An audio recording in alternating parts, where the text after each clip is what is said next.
Hello everybody, my name is Elle, and today I'm going to be teaching you a few really simple ways to insert tension into your scenes. I am currently working on a psychological thriller novel that verges on horror, so this has been on my mind a lot lately. If you're writing an intense scene, you really need to nail it, because if it falls flat, then your readers just aren't going to care as much. So I want to give you a couple of my easy tips that I use. It's a one-size-fits-all for scenes that have tension in them that you may want to boost a little bit. For the record, I'm not going to be giving you any advice on what actually happens as the events in your scene or how your character is going to react to them, rather than give you small little details that you can insert into pretty much any intense scene just to boost it. These tips are not going to change the existing events of your book because I don't know what your book is about. If you're writing a scene like a confrontation or a fight or a realization, it's going to be intense already, but I'm here to just sprinkle in a little bit of added anxiety and dread to it just to make it a little bit worse. This advice is meant to build on top of already existing tension,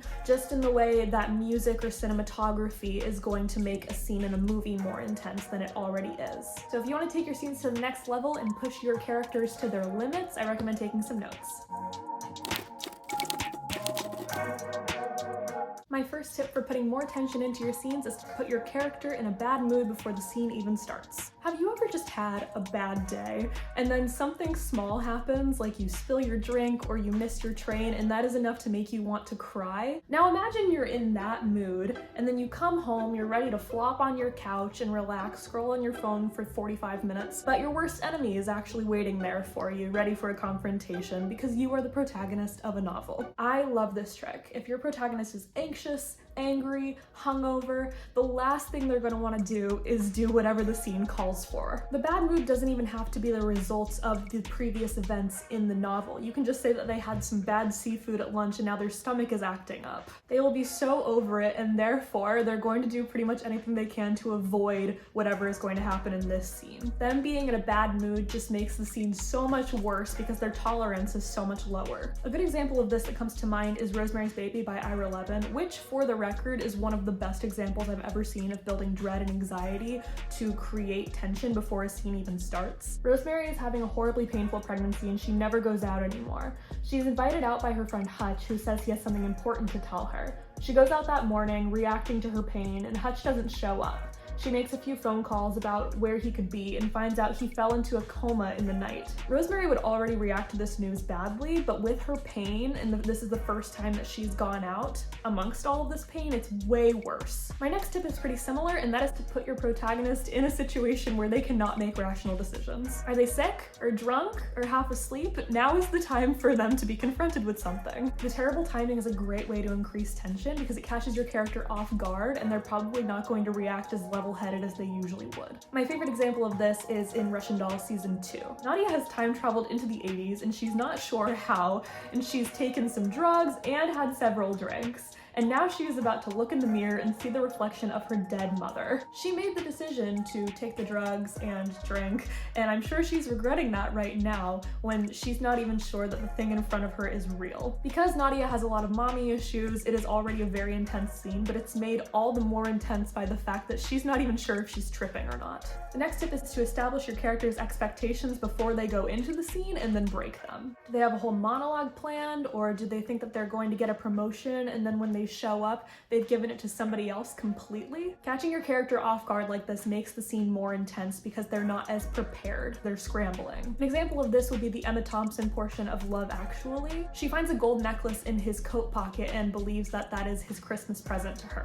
But when Christmas comes around, he gives her something else, and this is how she learns that he's cheating on her. Yes, finding out that your husband is cheating on you is always intense, but it's that broken expectation that makes this so tasty and hits so hard. The next tip is one that I use a lot, and that is to play with setting. If you want to amp up the intensity of a scene, I dare you to turn up the heat, literally. The first example that comes to mind is Sidney Lumet's 12 Angry Men, where 12 jurors aren't allowed to leave the room until they all come to an agreement on if a defendant is guilty or not. The The room is hot and stuffy, and some of the jurors have plans later that night. It's generally just unpleasant to be in that room.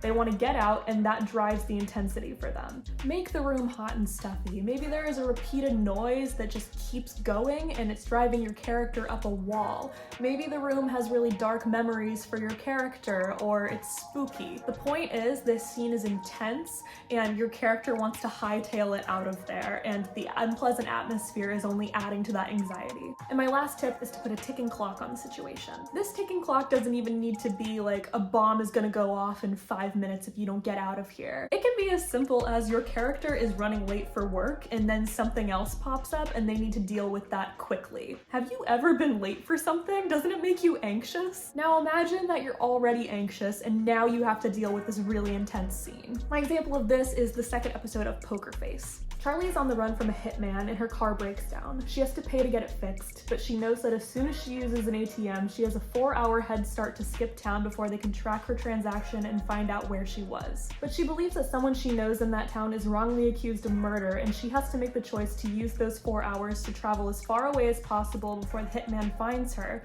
or solve the mystery of who committed the murder. That's intense even without the ticking clock, murder and all, but now she has a time limit and she has to work quickly. That's really going to amp up the intensity of this entire experience, especially when you can use that as a pinch point where she sees the hitman's car pulling up to certain places. And those are my tricks to adding even more dread and tension into an intense scene. The real key to this is to treat it like one of those TV shows where a character is just like, how could this get any worse? And then suddenly a huge thunderstorm breaks out and water just dumps all over their head. It's all about the little details and setting the mood so that your character is as unequipped to handle this as possible. Remember, what your character feels, your reader feels, and you want your character to feel frustrated and unprepared and completely caught off guard. You also want it to feel unpleasant to have to deal with this at this specific moment when the room is hot and stuffy or you're in a bad mood. Thank you all so much for watching this video, and I hope you are all having a wonderful NaNoWriMo. I will see you in the next one. All right, bye.